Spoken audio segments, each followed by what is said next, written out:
we'll call the meeting to order here, a few minutes late, but our April meeting of the Iowa City Human Rights Commission. With roll call, Commissioner Mohammed, absent. Kolash, present. Harkin. Present. Kadora, absent. Prees. Here. Miller, absent. Lusala, absent. Commissioner Schatz. Present. Rodriguez. Present.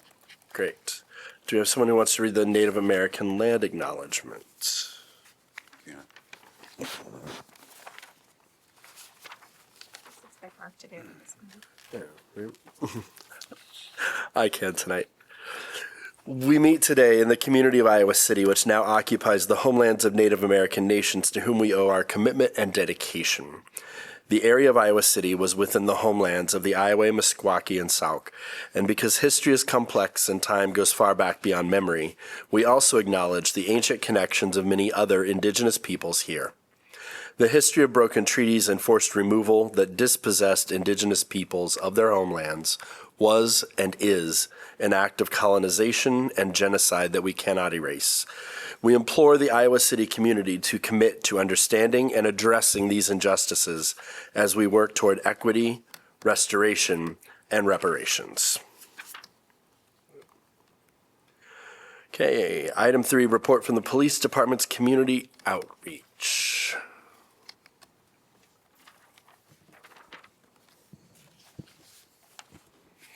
Hello, board. My name is Trey Hall. I work for the Iowa City Police Department and the Community Outreach. It's good to see you all. All right. So, because I think we may have missed the previous one due to quorum issues, so I'll just go over a couple things that happened towards the end of March. On the 28th, Joshua Debusu, who is my counterpart, was at Broadway Neighborhood Centers and gave a presentation over kind of just the basics of what to expect if they came in contact with law enforcement, whether that was a traffic stop, they came to their house. He did that in English, French, and Lingala, so he knows a lot of languages, and translated the presentation multiple different ways. I also gave a presentation to Stephanie's class, a little bit of intro to what my position is to explain to her students, so that way they get an idea of what my actual job entails, and then they asked a bunch of good questions, so that was awesome to be able to help with. At James Alexander Elementary, we attended their before and after school program, played games with them, got to know their kids a little bit. They asked a lot of questions as well. Joshua and I explained what we did, how it impacts the community, and then kind of explained the steps on how we got to where we're at. We attended the Miriam Girls Club on, I can't remember exactly which date it was, but it was a couple of weeks ago for their Women's and Public Safety event. We had an officer go there who explained what she does, how she got where she's at, answered a lot of good questions from what I heard. There is a post on our Facebook page, which is Iowa City Public Safety, and a lot of great pictures came from that as well. So that's what I have for now. We've been in a lot of different meetings for planning stuff coming up with the summer, so excited to let you guys know a little bit more about what's happening. Questions? Trey, thanks for everything you do. And in light of recent events, what is your office doing as a response? Is there anything that the police department is looking to change or implement in a response to those events? So in terms of any changes that would come from the chief, he would explain any of those, because I'm not actually privy to that information as of right now. But what we've done is we've worked with Community Violence Intervention, which is ran through the Johnson County Attorney's Office. We've had events with them in the past, and then we've also just kind of exchanged ideas back and forth between each other on how we can collaborate going forward. And then we also, we had some of our therapy dogs down at the IMU the past couple of days, so that way if anyone needed to talk or needed just a little bit of time to decompress, we've given that avenue with the Coralville Police Department as well as the University of Iowa. Thanks. Yeah. Others? Thank you very much. Thanks, Trey. Thank you, Thank Trey. you. All right, item 4 on our agenda, approval of meeting minutes from our March meeting, which occurred on April 6th. So move. Second. Any edits or suggestions to the minutes? I thought they were exceptionally well done. All right. All right, fantastic. All those in favor of approval? Aye. Aye. Aye. Any opposed? All right, so moved. Item 5, public comment for items not on the agenda. Commentators can address the commission for no more than 5 minutes, and commissioners shall not engage in discussion regarding these items. Do we have anyone wishing to make a public comment tonight? Nope. Okay. Then item 6, correspondence. In our packet, there are a couple items. One is a very nice thank you from the group in charge of the Lunar New Year Gala at West High. They requested some funding and we provided that, so that's nice. Right House of Fashion coming up next week, Fashion Festival. And then a couple events here from the office, as well as the Coralville Asian Fest. All right. So There's one more sheet. I think that's another one there, equal pay in Iowa. All right. Legal protections, challenges, and pathways to change on May 19th, as well as the event on May 6th that I think we've seen a couple times here now. Yeah. Okay. Questions or comments on any of the correspondence? All right, then moving on to Youth Awards, which will take place Wednesday, May 20th, at the Hilton Garden Inn as usual. Stephanie, any further detail or anything we need to know about the Youth Awards? I will send out the instructions, directions in the near future, but same location, the Grand Ballroom, Hilton Garden Inn. Like commissioners there at 6. If you park in the ramp, we can reimburse your parking. And the hope is that it will be, the ceremony will be over by 7:30 with maybe 10 minutes of pictures, usual photographers, they will be there. I think there were 31 nominated, so about. Nice. Oh, wow, great, fantastic, okay. Does anybody know that they won't be there on the 20th? Because Doug, I usually have you do the narrative, and then Kelsey, Roger, and Suzanne are the commissioners whose terms would end in December of this year. So always try to give the opportunity to the folks where this is, kind of your last go around at one of the bigger commission events. So I'll probably just reach out to see if anybody wants to do an opening or closing. If not, we'll just open it up to commissioner. And then I do need, though, at least 2 commissioners to help hand out the award. So if anybody knows that they really want to do that, which is where you listen to the name Doug says, and then you see the plaque, you pick it up, and you hand it to the student or students, and then you pose for a picture with the students. We'll just do it all through email, I guess. Okay. Okay. That works. Great. All right, subcommittee updates.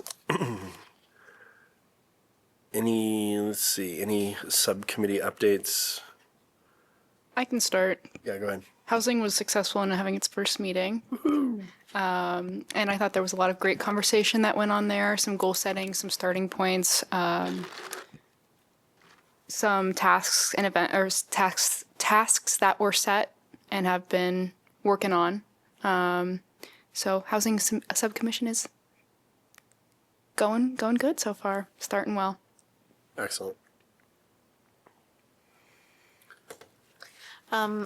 I don't think the community outreach one has any updates this time, apart from I continue to get a little bit more information about trainings for our community, but also interest. We'll talk about it more, I think. Well, we don't actually have it on here, but we had our last conversation with the GrantsNet, the Human Rights Commission, Racial Equity and Social Justice grant awardees from this past year, and 2 years previous, I think, we're also in this round of GrantNet conversations. Thanks to Stephanie, and also a big thanks to Liz Mendez Shannon, former Human Rights Commissioner, as well as Viana Cadora, and Doug was able to attend as well. And during those conversations, it was continued. Like I heard from a couple different people that they were interested in especially the interpersonal conflict resolution training that I'm still trying to bring to this community and trying to hear back. So I hope that we'll have more updates, and maybe Doug would be great to schedule another conversation along with Talia. For sure. Okay. All right. Then that brings us to the big item on our agenda tonight. Can I just ask, what's yeah. access and quality of life? I was curious about that too. Oh, yeah.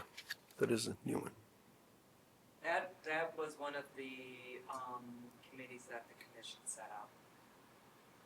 Okay. And I believe Callie is the only person on that.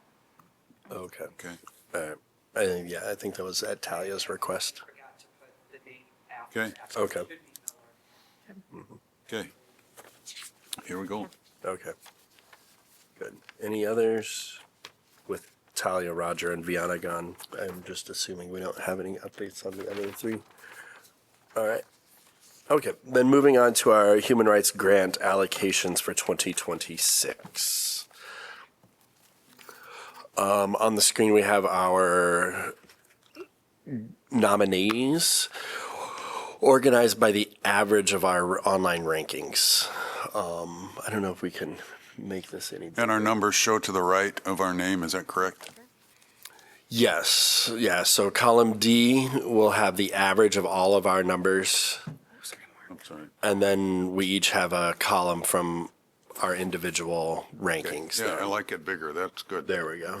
Okay.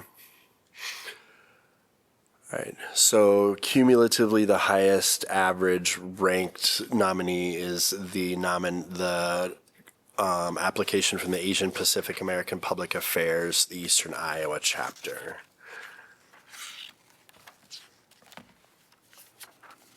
So we can start with a discussion there. It looks to me like this occurs regularly. I like it, I've attended. I think it's really valuable. One of the suggestions I had was that because there is diversity in the presentation, it'd be great if they'd tell us okay, here's this group, this is how it's diverse from the others. But I'm very supportive. It's not a new event, it's a continuing support. Right. And their ask is only 5, right? It is, yeah, which I thought, makes that a little more feasible. My comment on this one is I think this organization has received grants in the past on multiple occasions. So I know we've talked in the past about trying to diversify the events and organizations that we award grants to. So that'd be my only concern with this application. Others? I'm supportive because I don't know of any other visibility for the group. Yeah, diversification in like organizations is a very is a point I think is very important to make, but it's also a diversification of things that we're funding, and that's where I know we funded them before. I've been to the event; it's phenomenal, and that's where that one kind of led for me to like suggest full funding, especially with how feasible the budget was, or the requested amount. I mean, you can see I scored at 100. I just No, yeah, no. So I wasn't that saying piece I wasn't saying, right. Yeah, Yeah, I wanted to also applaud the application because I think it had a lot of very clear information. The budget was very easy to follow, and also the ask was very reasonable for an event of this size and its impact in the community. To me, my comments on this one was that it looked like a great opportunity for increased engagement and cultural learning and celebration among a diverse community audience in our community. So I support a full funding of it. Do you want to vote on each one or just Last time we just made a recommendation where we could, and I think that worked well. And then that also gives us the opportunity to go back if needed Sure. to reallocate funds once we've made our first run. Yeah, right. So here we'll put 5,000 as the discussed amount, and then we'll kind of, as we go through, and then we'll approve them all at the end. Yeah. I think this event sounds really great. I've been to it before, and I would recommend it as well for the 5,000. Okay. All right, so that looks good. Then we will move on to discuss the Englert Civic Theater's request for $10,000, which is the next highest. What is the number of that one? Does anyone know? Good question. Packet, they are, they're alphabetical, so if you, Got it. I would think. Yep. I think it's- They would be next. in the- It is next. In my packet. Just on the back. Yeah. No. Yeah. They're in alphabetical.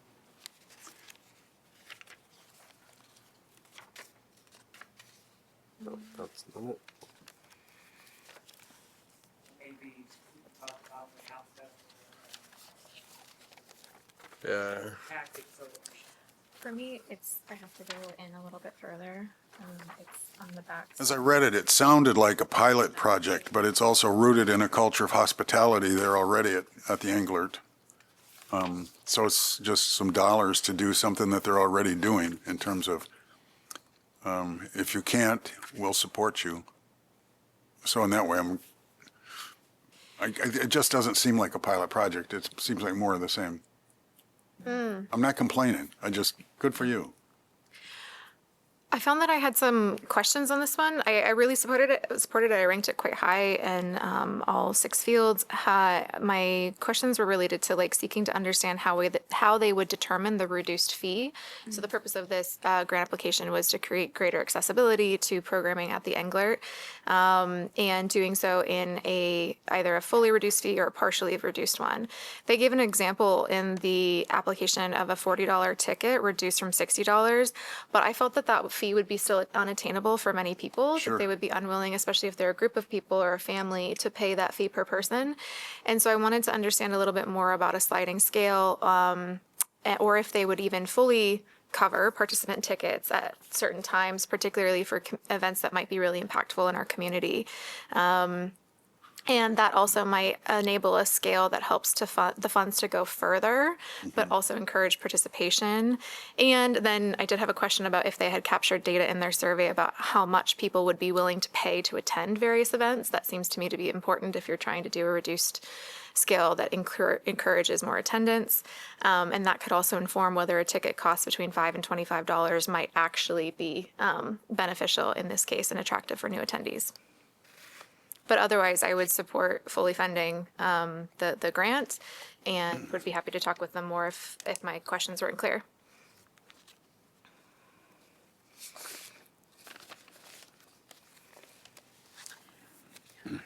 My question is how they would reach communities, letting them know that this option exists. I think a lot of the communities who don't go to Englert might not see that there's this opportunity. Kind of along with that, the one thing I really liked about this was the collaborative nature of it. And I think reaching out to those other communities through those other organizations that they're partnering with, I really liked that aspect of this project, and thought that, hopefully those partnerships with the different organizations would lead to that sort of visibility that you were talking about. I think that the Englert is a great asset that our community has, in any way that we can kind of help raise the visibility of that and the access to it is a good thing. And we discover that the arts are in fact human expression, and we're seeing that in lots and lots of different ways. Okay. So we recommend full funding here. I would recommend full funding, yeah. Yeah. Yeah. Okay. All right. Okay. The next highest cumulative ranked application was from the Great Plains Action Society. They should just be recommended. Right.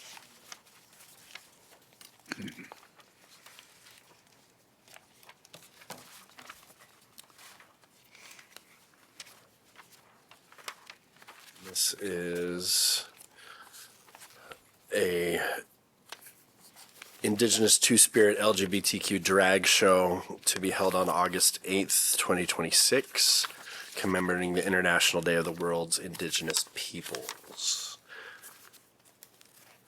Celebrating Indigenous Two-Spirit, lesbian, gay, bisexual, transgender, queer, plus identities through art, performance, community gathering, while advancing Great Plains Action Society's mission of increasing representation, civic engagement for Indigenous peoples in Iowa City and the surrounding areas.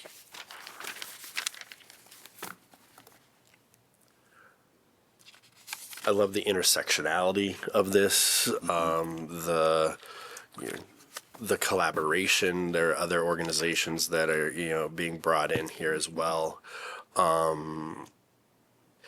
I know we've worked with Great Plains Action Society before. We funded their Truths Giving event. I think this is going to help really diversify some of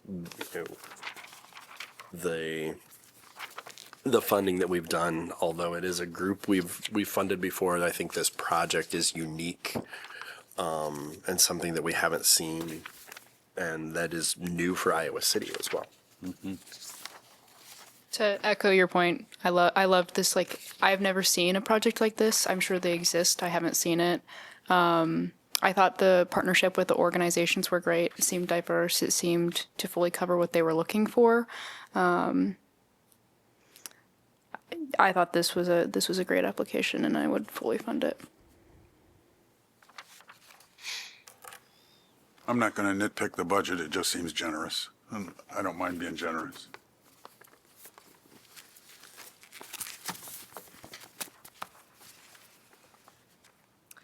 Yeah, I think that I think it's actually important to be generous. If you mean about the entertainer fees. That's what I said. Yeah. So, I have no issues with this application at all. I think it'd be a wonderful event for our community. I know that security looks different for every people, and police presence doesn't equate to security for many groups. But I do think it's important that we be mindful. That we be mindful of how we continue to create safety in our community for events like this one. And that I think even looks like community showing up in solidarity for these kinds of efforts. So I think maybe even supporting the marketing of the event, should it go forward, would be a valuable role for the Human Rights Commission. For sure. And although it does seem generous, it wasn't, it's not an application that is just requesting the maximum either, right? It's not just a $20,000 request that gets down to, this is probably one of the more specific budgets that we have in the packet. So, yeah. All right. So we'll recommending full funding there. And do we have the running? I can grab it. Okay, yeah, thank you. I'm just trying to juggle the. Sure. Sorry. Okay. All right, so we'll give Kelsey just a second here to throw in a little formula there that shows us how much we kind of have left. All right. While she's doing that, we can pull up the next application, the Wright House of Fashion.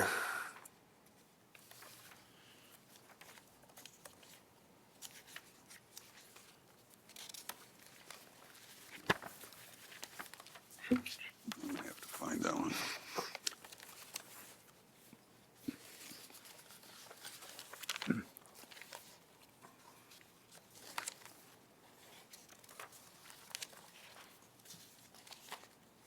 Oh, 0032. This is a Future Ready project, workforce development, creative skills training program for at-risk youth, particularly Black and trans youth in Iowa City. Hands-on training in sustainable fashion, graphic design, entrepreneurship. Activities include structured skill building workshops, paid apprenticeship opportunities, portfolio development, financial literacy training, and participation in community initiatives. And we've been with them before. Yes. The thing that interested me is that, get my words right. It seemed dense and repetitive in their application. General strategies were named, outcomes seem very measurable, but no specific examples are provided. And it reads all participants, regardless of race, ethnicity, age, gender, and identity, are included, but it names particularly the Black and trans. And I'm okay with that. I'd really be interested in how many people who are not Black or trans get to participate. That would be an exceptional experience for folks. And I don't know if it said this in the application, and please feel free to correct me if I'm wrong. I think this is a great skill building opportunity. I love that it has a very visual, you can very visualize it in your mind that this has outcomes that will impact them in the future and help them gain skills. I didn't know if it said how many participants it would reach compared to our other event, or the other events that we're considering funding. They had a lot more community reach, but at the same time, I can see very clearly the balance between community reach and impact and growth, individual impact and growth. And I think that this one very clearly has that impact and growth on the individual level that's very deep. Mm-hmm. That would make that very much worth it for me. That's a really good point, Emily. My comments on this one included that it seems like an impactful, important effort that would help support young people in developing schools, competencies, and developing community. There were some aspects that did seem, as to your point, Mark, earlier, related to previous or ongoing efforts of the Wright House, but that should ideally enable important iteration and further development of the efforts too, if it's connected to their other programming, rather than being potentially a downside of the application, which does steer towards new programs, this grant process. Since this is highly aligned with other current efforts with continuity to others, I recommend that we partially to fully fund this one, if a partial funding would still enable it to go forward. Mm-hmm. I did want to mention, just in case others noticed this in the attached budget, and it's unrelated to their application, but I did want to name it. There's a column that calculates a profit margin from the use of community grants, and I assume since the Wright House operates as a nonprofit, this is just a misnomer, it's just a mistake, and instead is a calculation of cost savings. Mm-hmm. So the difference of expenses of expected expenses to the real costs of that. I just want to name that because I know that they do. They're a respectful organization, and I think it's just a misnomer in the budget that we received.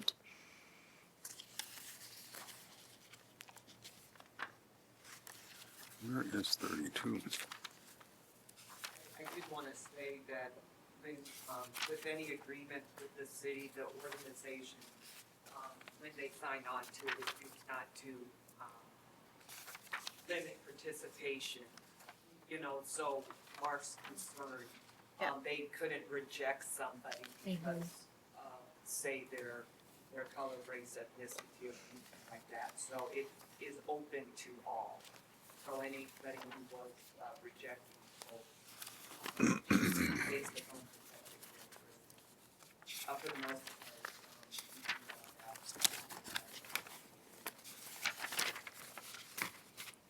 I can't.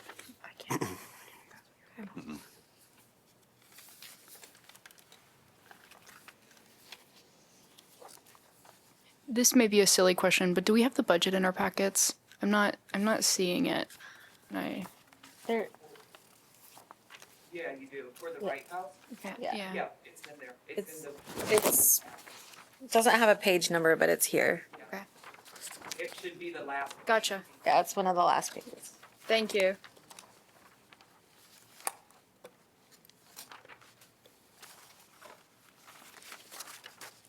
I'm just not going to get there. Is that, my last page is saying like start date, end date. Yeah, I see that too. I can just pass this down if you. So what I think she's looking for is how the grants would be used, not the Oh, budget right. numbers, Okay, which yeah, is we what that, and I think the second page is a continuation of that first one. I think it's the start date, end date goes with their other funding that they've received for our awareness. So I agree, Emily, I don't see the actual line For the item plan. of how the funds would be used. Just because if we're going to consider partial funding, I'd like to, Right. I have the online version up here, and it is, so there are 5 items. Workshop specialists is $5,000. Adobe Creative Cloud licenses, $2,000. Cloud fashion design licenses, $3,000. Books and supplies, $3,000. And marketing and exhibition, $2,000. okay.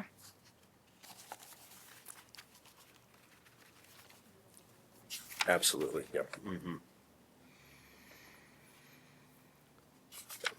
So their budget items are stipends for 3 community instructors, 10 licenses for 2 separate software programs, textbooks, reference materials, fabrics, other supplies, and then marketing and production of the virtual fashion show.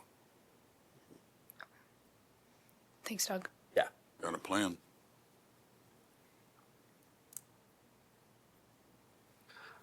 So I think at the very least, if we are recommending, I know I made the suggestion of partial funding, so maybe I'll offer something specific. I think that it would be great to at least cover the stipends for the 3 community instructors. I think that we know that with many organizations struggling for core funding, no assumptions about the Wright House, but just in general, I think being able to cover something like stipends for instructors would be an important part of our contribution, or the city's contribution to this effort. And so that it was line item with $5,000 in cost. And then I don't know if we want to earmark this for a bit more than that and then come back to it once we understand the funds available, but I'm interested in others' thoughts. I think we could definitely mark it for 5,000 and then come back to it and Yeah. be aware of it. I agree with that. Mark? I agree with that. Okay. We got a plan. All right.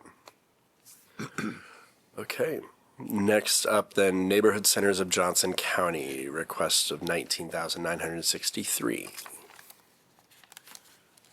I think they got a little complicated because they had that number for in-kind services that was, so on the application, it said something like 37. And so you took out the in-kind stuff, and that's how we come up with a 19,963. I'd suggest we just give them 20. I'm sorry, Mark, could you start that again? In the application, they included a large number of in-kind contributions, and then it seemed like they came up with a number like 37,000. That was the line that was requested, but we wouldn't include the in-kind contributions in their request because the most they can ask for is 20. So it ended up to be 19 something, and I was like, oh, you got a great application here. Let's Yeah. just do the 20. So what I interpreted in that, Mark, is that it was just the numbers were in the wrong categories. So they gave us the total budget of 37,000 and some. Yep. But if in the actual budget that we received, you can see that the amount that they're asking for from the Human Rights Commission is the 19 and some. Okay. But I hear you. I think your point is still valid about they could have just asked for the 20,000, but it seems to me they didn't think that they needed the full amount because of their anticipated other expenses, their other Okay. contributions. By the way, I really liked their application. It was very well I did done. as well. Yeah. Yeah. I thought it was really, really interesting how they did like a cultural and non-clinical intervention. I really liked that. And a peer-to-peer model makes it super accessible and less scary and more affordable for people to seek mental health. Yeah. Also easier to duplicate, far outreach. I was locked out of the system, but this was one of my top orgs. Yeah, I liked the application a lot. I too really liked this application. I think particularly the pilot project, it really seems steeped to me in the most up-to-date insights on integrating mental health supports, therapy, and resources into populations that would otherwise face barriers, those of stigma, access, or other physical or structural limits. So I fully support the project as described. I did also appreciate the transparency in their budget, including the included expenses. So if you notice, there's like a percent of incidentals that's added to every aspect of the budget too, and that's an important way of budgeting. I think when we're looking at the use of public funds towards projects like these, it led me to believe it's sort of increasing the expenses on existing expenses, which is fine.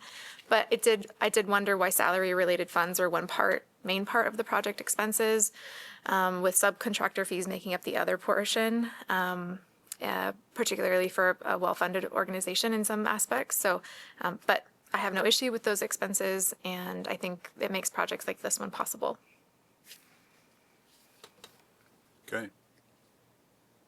So, did everyone get a chance to respond? Sorry, Doug, this is your part. No, that's fine. Yeah. I think my only hesitations were just the pilot nature of it. So kind of that limits the scope a bit. And this is another organization that has received a lot of funds from us and the city. But I do agree with everything everyone has said. It's it does sound like a fantastic project, something that is unique and something that, is needed. So, yeah, so I support it.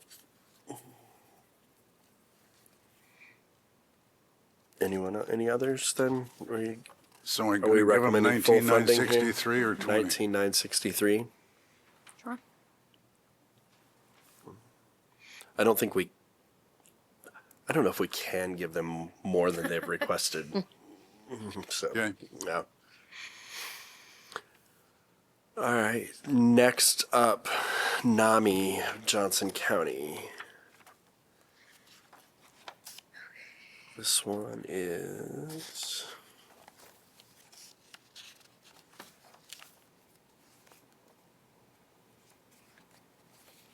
Which number is this one?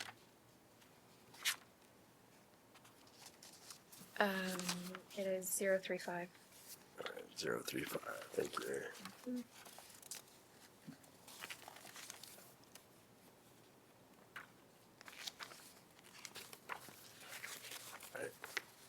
Yeah. Okay, so number 035.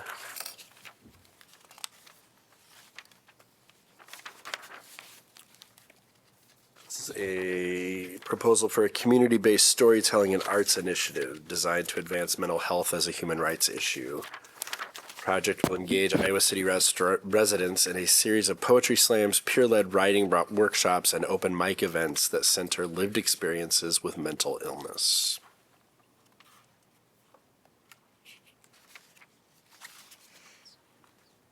What I especially liked about this is at the end, there's a published book that people are going to work on it and they're going to have a keeper.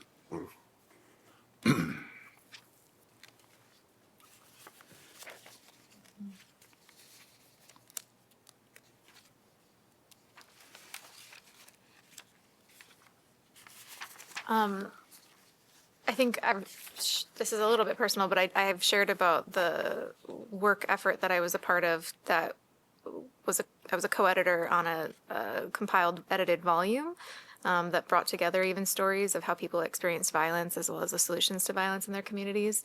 And I will say that actually the agency in how one tells one's story, not just about the harm you experienced of like the version of you in the past, but also being able to tell your story now into the future of who you are now, and that you're not only made up of that traumatic experience of the past, if that is part of your story. I think I saw I saw it evidenced as hugely impactful. I think it's a very meaningful aspect of hopefully this program, with especially the storytelling component and being supported in that development. And I liked that it was unique, and I think it's great to see more mental health related aspects as human rights issues in the grant requests that we're receiving. I think it's going to be impactful and important in our community. I liked the evaluation numbers. They want at least 75 people participating. And it seemed like the impact and attendees were clear and realistic, while also being inclusive and providing the opportunity for any community member to attend the workshop sessions too. The full request of $20,000 is significant for a program like this and in context of the total grants awarded in 2026. So I made a note of recommending partial funding, assuming that the project could still continue. I initially, in my own thoughts, was thinking between a 50 and 75% award of what they've requested. But I'm not too attached to that if others have thoughts on what they want to do. Well, I wanted to nitpick the budget a little bit, so this might be helpful. I was looking at the marketing and outreach versus the administrative costs part of their budget, and there's some overlap, I believe personally, with flyer creation, funds of $1,500 for creation of multilingual marketing materials, flyers, posters, and under administrative costs associated with running the project, e.g., examples, printing costs for flyers. So if we want to kind of nitpick around that, that's an area where I would suggest, if there's no overlap, maybe I just misunderstood, but that's the overlap I saw.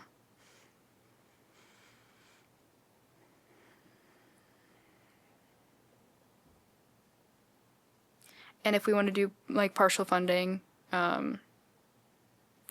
we could definitely cover the book publishing costs at minimum. Also looking through, I kind of did the math. It looks like, and someone can double check me here, I've checked it a couple times now, but adding up everything in the budget, to me, comes up to 18,500 instead of 20,000. I'll check with you. Okay. I believe you, but I'll check with you. All right.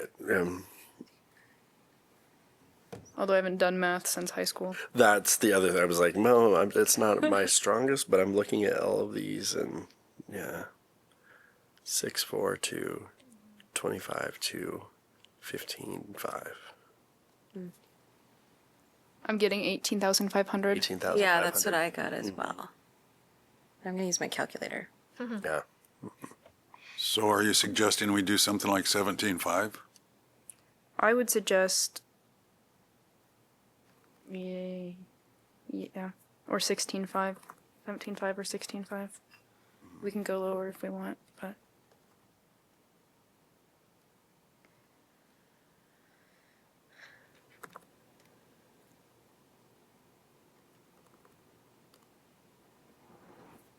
We can go lower if we want and then come back to it, or we can. I would say 16 and we come back to it. Okay. What did you get? Oh, I got some, Okay. Okay. the same total. So Yeah. but on the proposal from Emily, yes, I agree with like starting with 16 and then coming back. Okay. Yes. Okay. Okay. Next is Escucha Mi Voz, Iowa. So I had some comments on this one. This one is 31, right? Number 31. Yes. Just real quick, let me see, just to kind of. All right, this is Wage Theft Recovery and Workforce Development Project to help low-wage and immigrant working families recover unpaid wages, strengthen job stability, and improve long-term economic security. Okay, just to kind of refresh all of our memories, because. All right, Emily. Yeah, this is a great organization. And I've done a lot of research, including publishing a paper on wage theft in Iowa. I know that this is an important topic and one that's under talked about. However, I do have a concern with this project. Even though it's underfunded and underpaid attention to, we do have an organization that does this on a big scale in Eastern Iowa, the Center for Worker Justice. My only question, which I think is a big question, is are they partnering? Are they covering the gaps that the Center for Worker Justice is not covering? I just worry about an overlap in care. Otherwise, I love this idea. We have limited capacity in state government to handle this. So those are just a big question I have.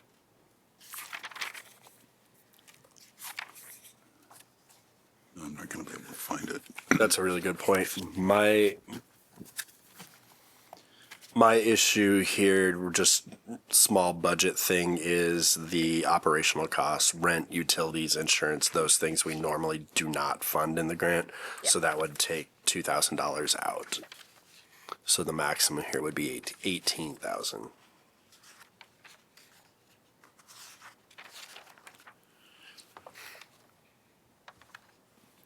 Because of the other work that they're doing in this time, somehow I want them to, I want us connected to them. I agree.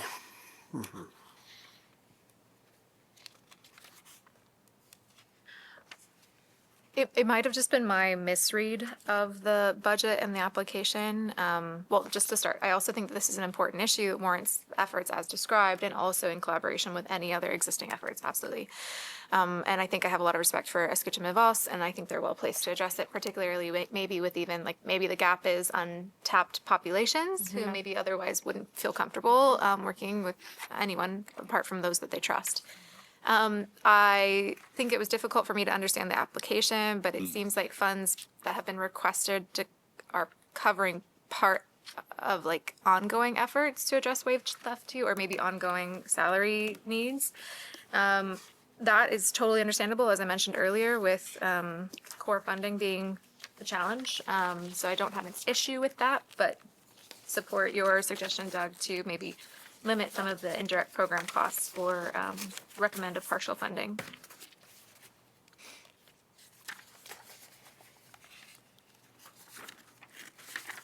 I noticed that they received money for a grant from you guys last year. What was that for? Do you remember what that project was? It was a Know Your Rights, I believe. Oh, okay. It was a general programming around Know Your Rights. Okay. So this is very different. It's different. Mhm. Yeah.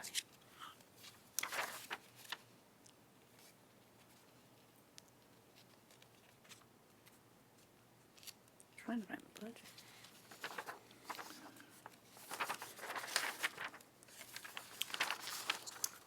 What's our total again? You got 200. Everything? Everything, yeah, our total. 100,000. 100,000, right? I thought we had 200 to give away. We have, for the record, we have requested, it's been, I think, 2 years now, but we did ask City Council to consider if they would allocate more than 100,000 towards the racial equity and social justice grant application process, particularly because it hasn't been updated in a long time. And even just with accounting for the cost of inflation, I think I still think it's warranted to look at it again and also look at the need. And also considering that in years previous, we've had 20 to 30 applications in this grant. And this is a unique case where we have a more limited number of those that have applied. But this year it's just 100. Okay, that's what I couldn't remember because I know we requested and there've been a lot of numbers thrown around, so I wanted to Yeah. clarify that. I would recommend we go with 18 here and we come back to it. Okay. Yeah, and then we can kind of maybe reduce a little bit if we need to, if we decide we wanted to fund a couple of the others more. Okay. Does that sound okay? And then I'm good with that too. Okay. I just wanted to acknowledge, last year I highlighted those that we said that we wanted to come back to. I did not do that in this case so So far. it's Bright House, NAMI, and Escuchame Voz. Great, thank you. Yep. Thanks. Okay. All right. So next up is redesign psych. I was really impressed with this concept. I've got 2 kids that are teachers, and I know about IEPs, but this application seemed to recognize that there's a problem with IEPs, and here's a strategy, apparently relatively new in the education scene, that can overcome some of that. I'm going to call it culturally snagged IEPs. And I forgot the alphabet. Is it ETB? I'm sorry, say that again. Was it? These, I can't read with these things. EDT, Educational Design Therapy. Yeah. Yeah, now, my concern was, how are you going to sell it to a school or a faculty? You know, that's, I mean, it might be a great idea, but you got to get administration on board and then a faculty on board. too. That was that's my concern with this too, is, I'd like to see some more data around the effectiveness of the approach, the research behind it.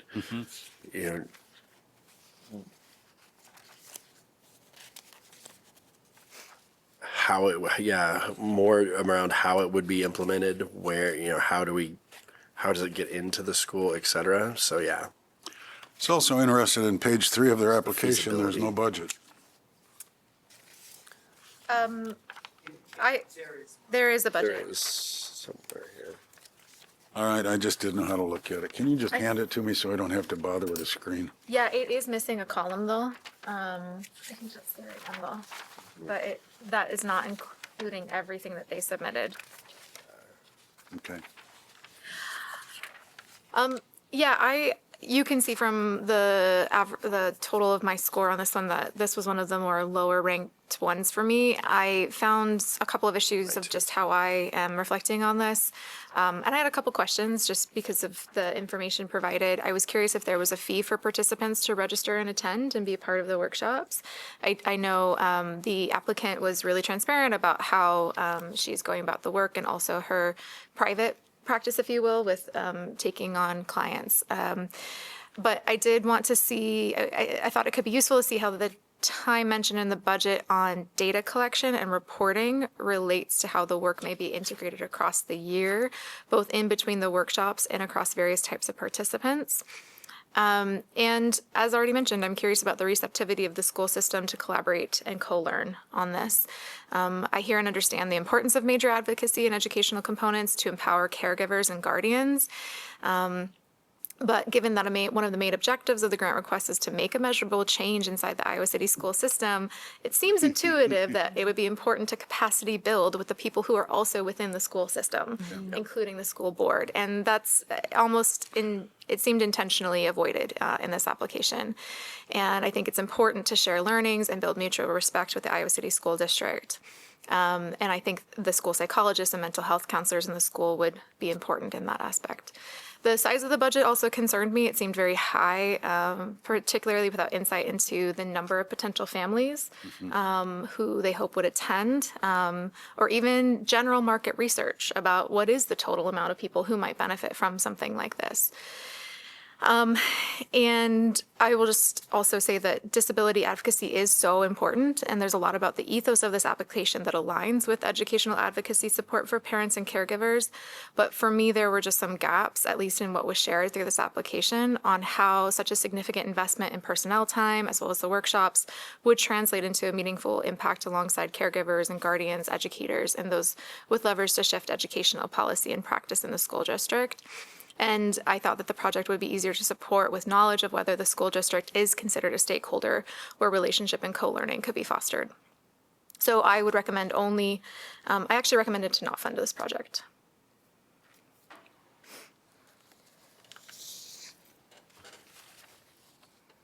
So back to mine, because I ranked it rather high. I was excited about an alternative to IEPs, but in implementing it looked just nearly impossible, and it did sound like, I've used it before, subversive activity with the schools. I mean, it's probably the wrong language, but don't go around the system. Make the system work.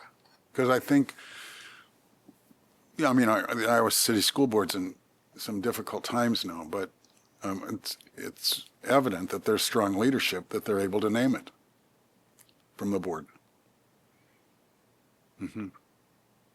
As a city appointed commission, I actually feel that we have a responsibility to also encourage our city school district Sure. to be a part of these solutions and to also like listen if these kinds of gaps are exposed to them, and address any power imbalances if families are feeling excluded from the IEP process, especially. Right. I think it's, go ahead, Emily. sorry. No, go ahead. I do recognize that there's kind of a lack of transparency that we're seeing within this application, but I think there is a little bit of an effort to reach out to the school system within their budget specifically. If we're looking at the market and outreach section, where they have a contracted coordinator to build relationships with the Iowa City schools, libraries, and community organizations. I wish there would have been some more clarity about what the current relationship was. And what the feasibility of this is with that relationship, but I don't know if I would. I think there is some effort at some point. Is it enough? I don't know. Yeah, and I think that's what I was going to say is I think that there is an effort there, but I think in order to fund this project, or at least in my eyes, to for my support in the funding here, I think would be that feasibility. Like I'd like to see a little bit more behind that. Not just, we will reach out, but I'd like to see kind of, we have reached out. These are the relationships we have, I think there's just a missing little extra step that needs to be done before this can be something that is really feasible, and that is something that we can responsibly fund. Because their application is public record. Yeah. Right.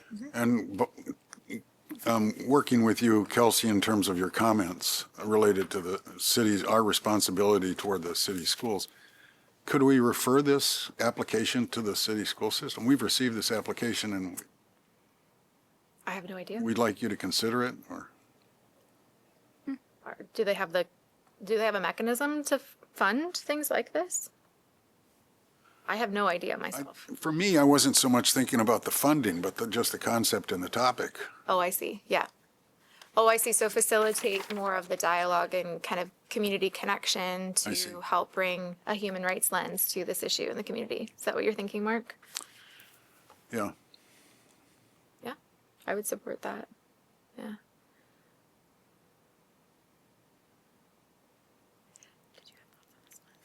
No, I would consider partially funding this project.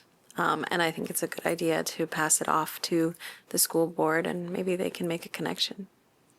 I think if even we considered, just doing the facilitator, because although there is that missing link that's very crucial, as we've pointed out, I think even if we're educating parents and people in the system to be able to know how to navigate the system better themselves, that might be some kind of outcome that would come from that.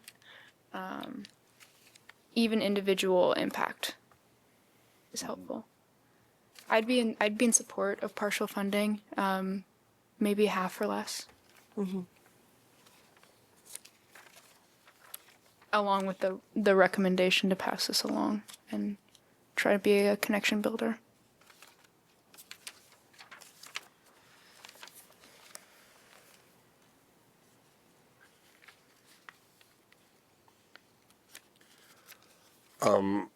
I just want to throw this out there. I'm not going, just that the requester is the person who developed this approach. And there's not a lot of information here about kind of what's the research, how do we know that this works? And that was kind of my initial comment around it too. But I just want to, did anyone else kind of catch that and did not raise any flags to anyone? I got hooked on, this sounds like a way to be more connected to people and move out cultural barriers. But I'm not an educator. I'm a preacher, so. Yeah. And Roger's comments are here. Since he's not here, I'll just read them. Please. This project focuses more on funding the facilitator. I have a lot of questions on the content. Is this a project that will be in collaboration with the ICCSD? How will they identify the participants? How will recruitment work? Who will determine the trauma aspect, et cetera? What was his recommendation on funding? His recommendation on funding, do not fund. Okay, Yeah. That's a very good point. I didn't notice the facilitator heaviness of this. okay. Doug, to your point, I did. I'm not in the education system, but I did look into whether there was any peer-reviewed research that was referenced in this application, or even that would support this model. And what I found was the facilitator's webpage, where that model is offered as a fee for service, but nothing that would support it as being something that others are studying or looking at, apart from what's being proposed here in this, I think, a little bit. So I think, well, I think you already know where I stand on this one. I would really struggle actually to even partially fund. Personally, again, it's nothing about the ethos, it's about the actual practicality of this project and who is being prioritized in it and who is not. And I worry that there's some aspects of this that would privilege some over others, and would not be the most effective way that we could support our school district at this moment in time. Sounds like we have a plan. Well, I don't know, because I'm I mean, actually, you were still discussing. I get it. I was trying to say Yeah. that, okay, so we really, I gravitated toward the ethos using your language, but we don't have something we can fund here. Right. Okay. Yeah, Right. Yeah. So it sounds like this is a a no. no fund. Okay. All right. Emily, I didn't see eye contact from you though. Are you okay with us? Oh yeah, yeah. The heavy, yeah. Yeah. Okay. Yeah. All right. The next applicant is the Indigenous Art Alliance. This one. This was one of those interesting ones for me because I got separated from, because of the way you rate, they got some score from me.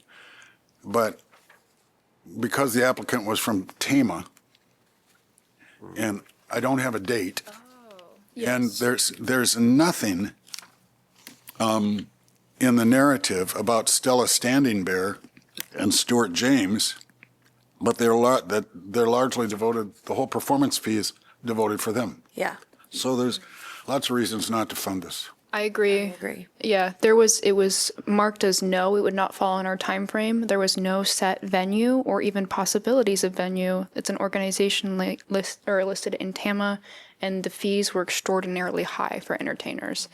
And although I do believe that entertainers should receive appropriate and generous compensation for their work, this one to me was very extreme compared to our other applications. And they aren't part of our community, the entertainers. Yeah, that's a very good point. I recommended no funding. I like the idea. So when we saw right away that they were not, the applicant was the address was Tama, and we saw those preliminary criteria was resident of Iowa City, well, I didn't have a way to not complete the evaluation. Oh, I didn't either, yeah. I didn't want to.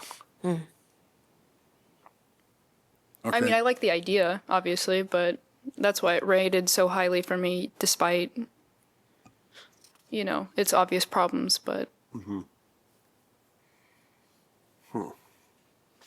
What? I'm looking at Roger's 26. What did Roger have to say?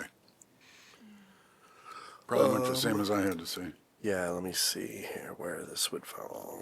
Right in the first one. This is number, 18? Yeah. Yep. Okay.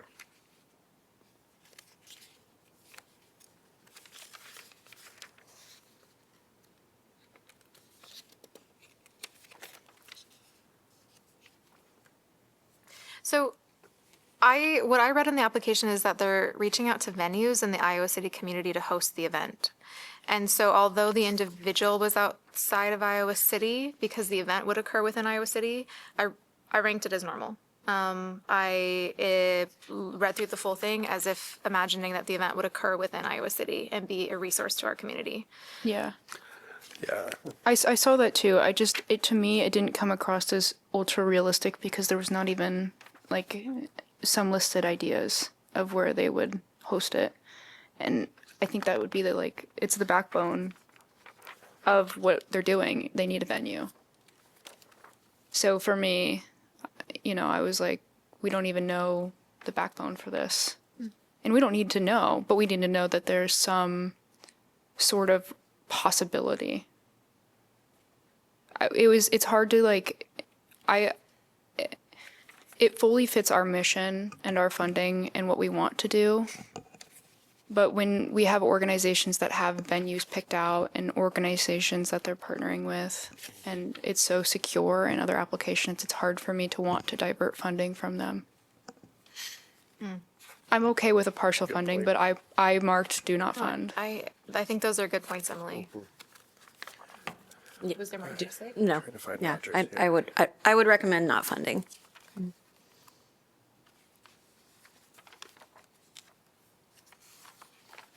Doug, were you able to provide your?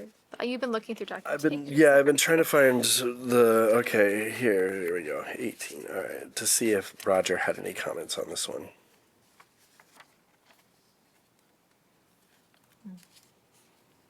But I do agree with what everyone had said, and I think, that. Okay, here, Roger has, not located in Iowa City.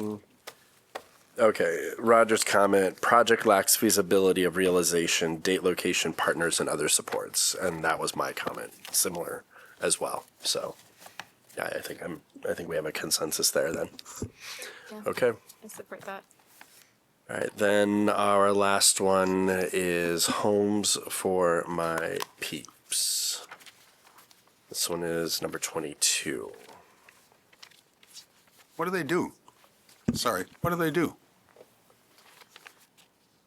I think that has shifted over time. We've received an application from them before We last year. have, yeah. And certainly they have a history with climate sustainability and housing. So very well placed work in terms of again, thinking about the sustainability and housing access and related issues with that too.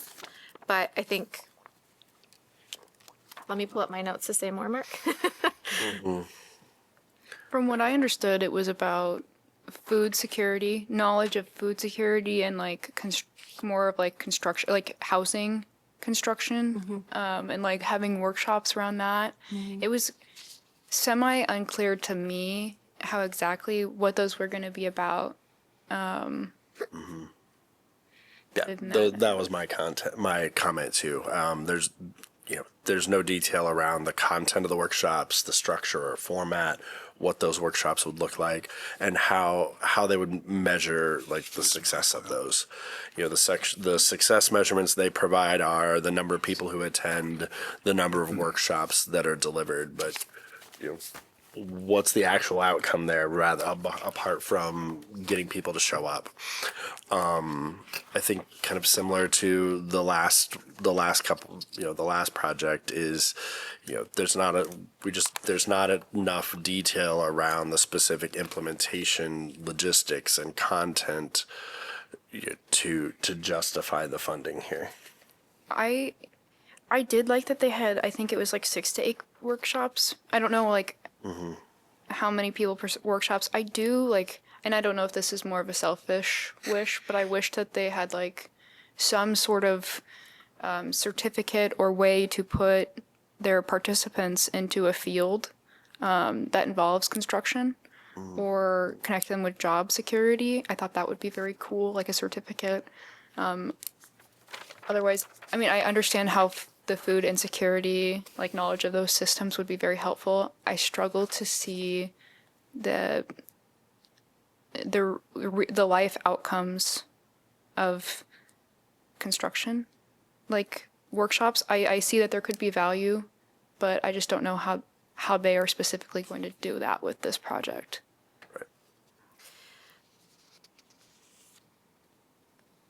So I think this was a really kind of a broad-reaching or kind of like inclusive umbrella project of workshops of beyond just construction. The like, do certain populations have access to all of the resources that are available to them is sort of how I read this. Okay. But even with that reading, I had a lot of questions around like what ideally they would be in collaboration with the other organizations who already have access to the populations that they wanted to reach in this application. And as we've kind of mentioned in the last, and I think it was already mentioned with this one, I would want to see some of those organizations referenced as collaborators or thought partners in creating something specific on how you make sure you know about the resources available to you, both in skills-based development, but housing, education, and food security as well. So I think it's important that that anyone not accidentally create a potential duplication, but instead find amplification of efforts along any of these issues that are included in here.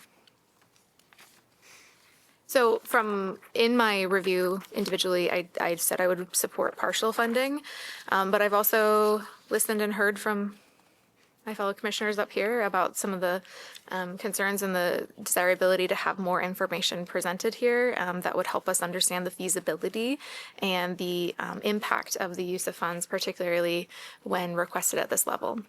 I also did put partial funding or funding if available. I would be open to that. I think it's still like a good idea. Although like the feasibility could use work.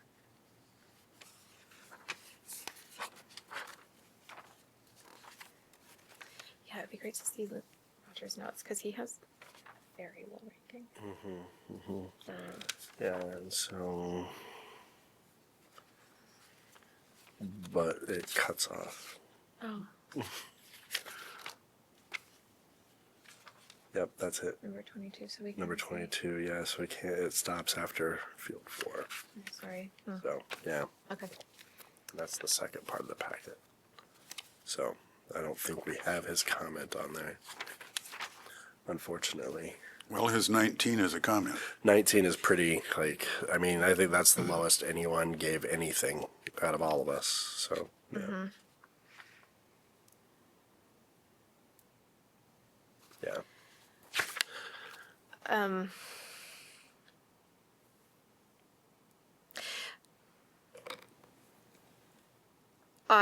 I think that well, no, I think we should finish the conversation on Homes for My Peeps before we go back into the reapplication conversation. Sorry. Yeah. I think it does lack information, the application. I do like the idea. I would be okay with partial funding. We also haven't funded them before. I don't know if that's important to us. Oh, we haven't funded them in their most recent years, but maybe that is, on the other hand, also historical showing of.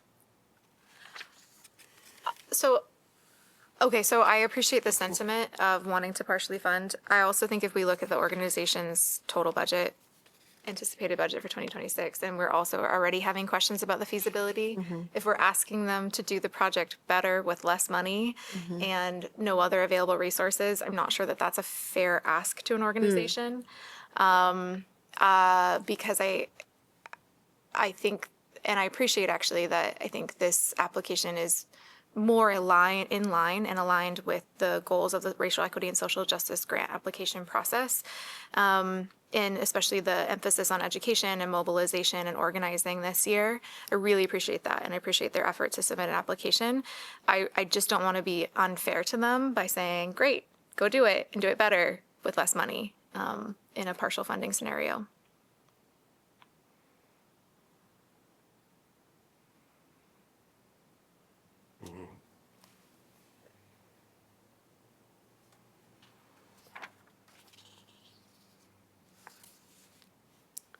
So recommendation? I think you make a good point. Yeah. To be fair, in my own review, I have fund if resources allow. Like, I think I also feel compelled in that sense too, of like, maybe there's something here. so I'm not opposed to a partial funding scenario in any way. That's what I had, fund if available. We can easy give them 10. That's what I had too, but in fairness, I don't think I said do not fund for anything because I value this conversation. So yeah.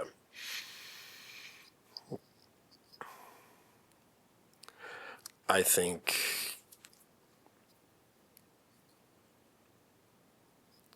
a couple of the other projects that we've already just partially funded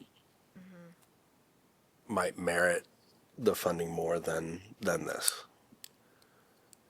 Or that money will go farther because there is a stronger plan and more detail around it. And, who's to say, maybe these workshops they have planned, maybe there is a plan for it that they have, but it's not in the grant. And so I don't think I would be nervous providing grant money to an organization that doesn't have a solid plan that is detailed about what they're going to do with it and what outcomes we can expect from it.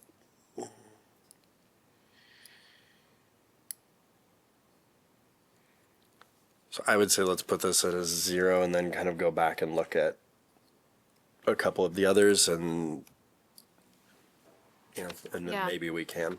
I mean, I think just as like a last kind of comment just on the application itself before we go into our reallocation discussion too, I think I would feel totally differently if there was some reference to Dream City in this application and the work that they're doing, and some collaborations that could be possible. And then the increased feasibility with that too, cost sharing, et cetera, joint fundraising. And so I just mentioned that for future applications too, for those that are trying to learn about our application process as we learn too. Right. Okay, so I've heard a proposal from Doug, and I'm gonna do my duties here then and notate that if we're all agreed to, that we are not recommending any funding. And then we're gonna go back into our reallocation discussion.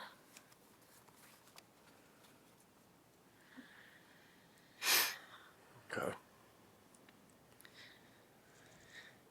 So currently, we have 84,308 recommended, which leaves us $15,692 to still award.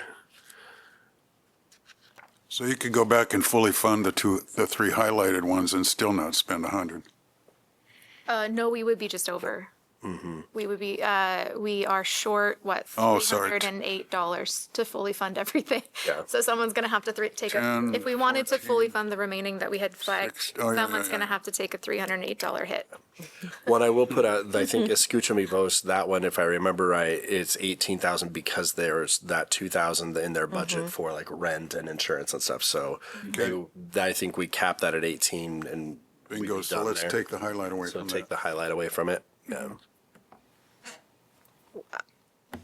Well, I don't think, we did not have a I checked with Stephanie on this one, we did not say to the applications or those that were filling out applications that we would not fund anything like Oh, we've that. taken that out? Okay. Yes, Oh. so, Taken out, it was missed. It just wasn't. it wasn't communicated. Oh, Yeah. okay. So I could see this in two minds. I think if it had been shared, those that were submitting their applications would have had the opportunity to put forward other things that they would want to use the funds for in the total request of $20,000. I would have to look specifically at this budget to say that too, but I would want to give it more serious thought because I don't think it's the responsibility of the person who applied that they included those fees.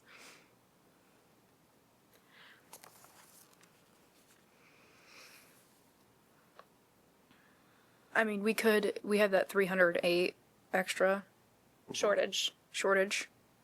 We could just like fully fund Right House in NAMI and then give them that extra budget or wiggle room, but subtract the 300 away from them. Yeah. 308.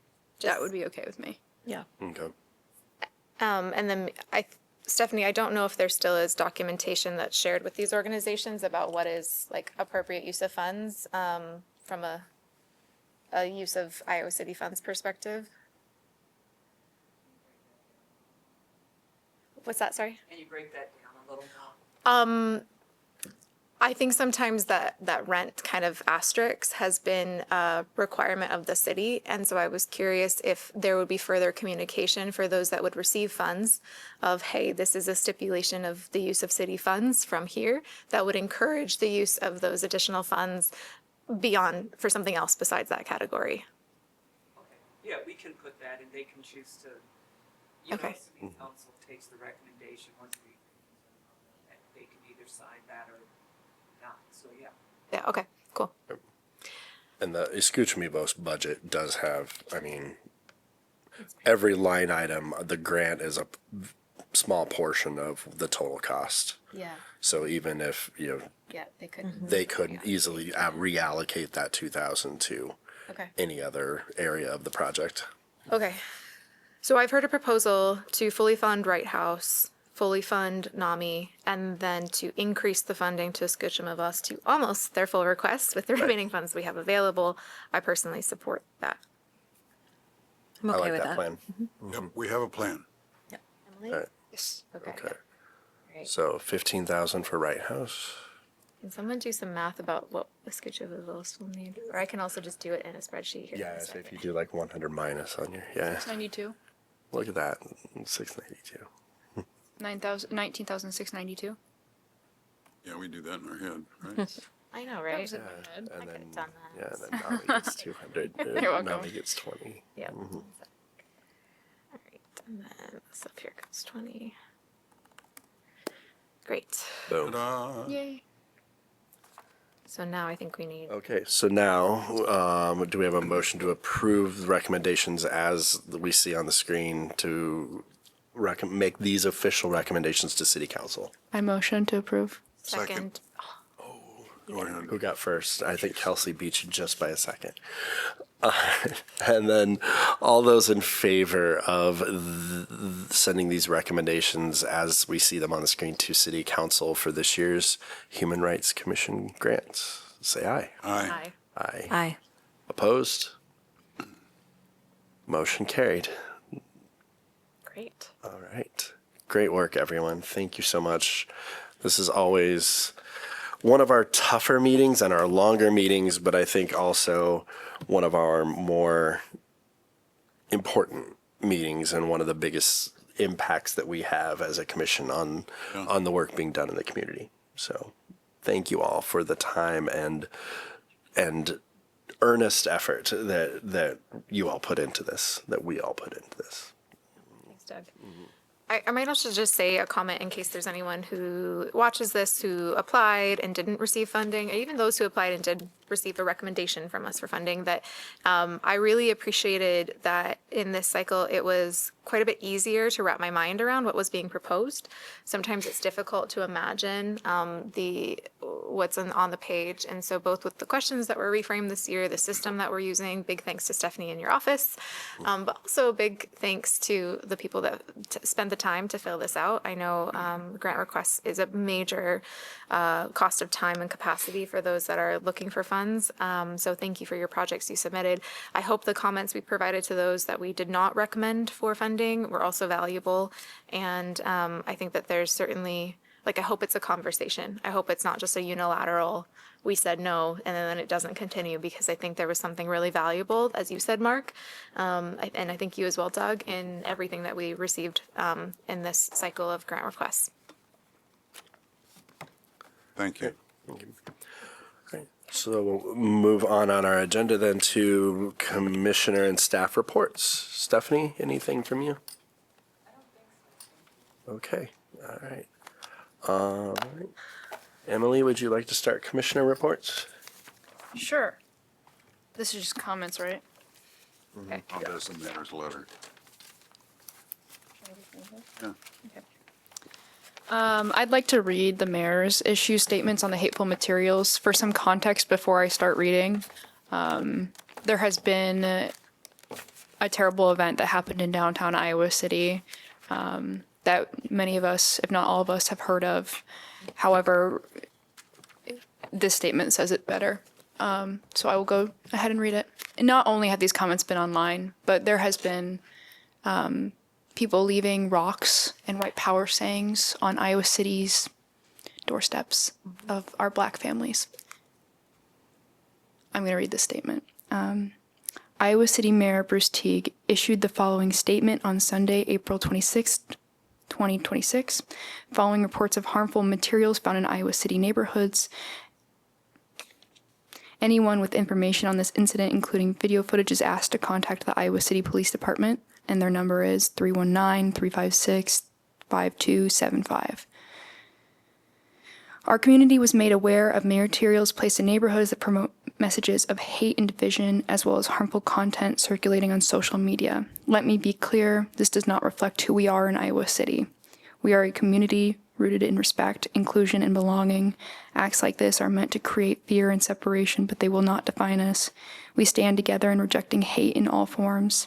If you encounter materials like this, please dispose of them and consider reporting the incident to local authorities so patterns can be monitored. More importantly, I, Bruce Teague, but also me, encourage us all to continue showing up for one another with compassion and care. Iowa City is a place where everyone deserves to feel safe, valued, and welcome. We all belong here. That is who we are, and that's who we will continue to be. In unity, Mayor Bruce Teague. I 100% echo this statement. I encourage you to not only stand up and take action for yourself when you are safe, but also for communities and the people around you to stand up for you. Silence is complacency when you watch the harmful actions of others in this community. Thank you to Mark for bringing this to our attention. I'll let you speak further on it if you want to. Otherwise, comments are to you. I just wrote, the religious leaders in the community have sent out a letter and I haven't seen it, but I'm not on Facebook anymore, but I signed it, relative to what's happening in the community, particularly about the systemic racism that's here. And we'll continue to have to deal with that. The other thing, I do the cipher in the Cedar Rapids Gazette every morning. Jimmy Carter said this, and it was in the cipher. America did not make human rights. Human rights made America. And we need to hang that close to our hearts.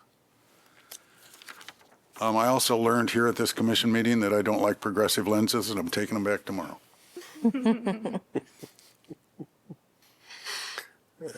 Susanna?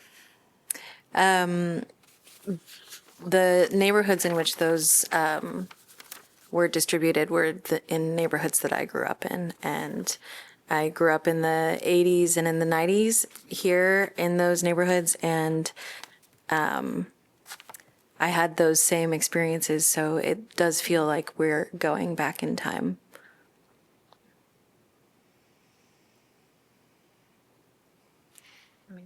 Go ahead. Yep.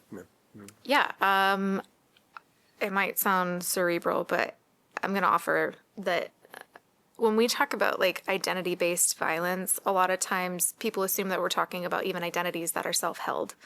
But part of the violence is actually that it's the perpetrators of violence who weaponize their perceptions of someone else's identity, place them on top of them, and also usually use a monolithic lens. And so there's a reductiveness that is part of the dehumanization with that too.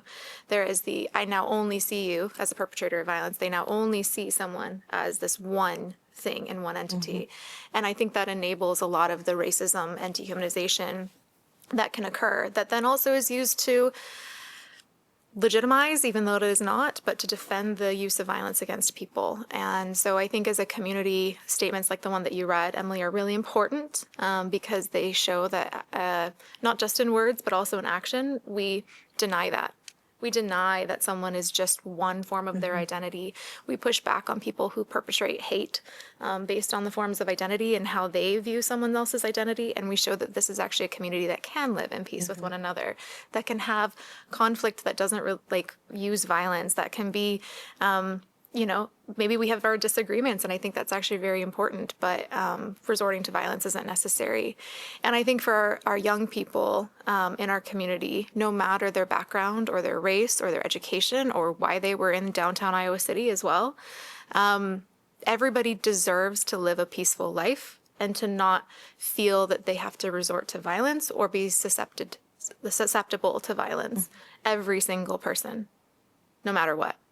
And I think that for the organizations that have been working with youth and young people who might be coming from systems of exclusion and systemic violence too, with that as well, I respect the work that those organizations are doing to be supportive of those youth, and I think that there's more that we can do. That's it. Thanks. I would again echo Mayor Teague's comments. I think it shows that we talk a lot about Iowa City being different and being a place of welcoming and inclusion, and I think there is a great truth to that. But I think we see that even in a place like Iowa City, we're not immune from the problems of the larger world, and the rhetoric that has increased in recent years that has fomented and this division and hatred, and that has created an environment that allows this violence to happen. I think it shows the work that we have ahead of us that is still left to be done to combat this epidemic that keeps going across the country. And I think that when you combine that rhetoric with policies that allow for folks to have the tools to institute these horrible actions, when you combine firearms and accessibility to that with the hateful rhetoric and attitudes, you end up in a situation like we saw here last week, and that we see unfortunately on a daily basis in this country. So I think as a commission, as a city government, as a city, and as a community as a whole, this is an opportunity that I think opens our eyes to the fact that there's still a lot to be done, even in Iowa City, where we think, we are. I mean, and when we look at other communities and we look at, the rest of the state and other areas, there's a lot that we're doing right. But there's a lot of work to be done ahead of us as well. So, yeah. All right. With that, anything else from anyone? Okay. One more time? So I'd like to thank the commission for bringing that up. Yes. Doug and I had a conversation about that before the meeting. And I also wanted to, I forgot to mention during the grants that I'll need 2 commissioners to present at 6 p.m. Well, it won't be at 6 p.m., but you need to be at 6 p.m. for the city council, for the recommendation. For the grants. So you would go up, introduce yourself. Really, you just say, this is a recommendation for the council's consideration for the human rights grant for 2026. And somebody will motion second, they'll discuss, and that's usually, I don't foresee them having a lot of questions over this group that you have recommended. May 19th, you said? Correct. Okay. All right. I'm available. Emily, would you like to? Are you available? Yeah, I can do Okay. it. Hopefully this year I won't mess up the time. Okay. Mhm. All right. If Okay. not, you're there to back me up. Absolutely. I move we adjourn. Okay. Mark's ready to go to the eyeglass store and get rid of his glasses just as need to fast get as home. possible. Yep. All right. Do we have a second? I second. All right. All those in favor? Aye. All right. We are adjourned. Thank you, everyone. Thanks. It's a team sport. For sure.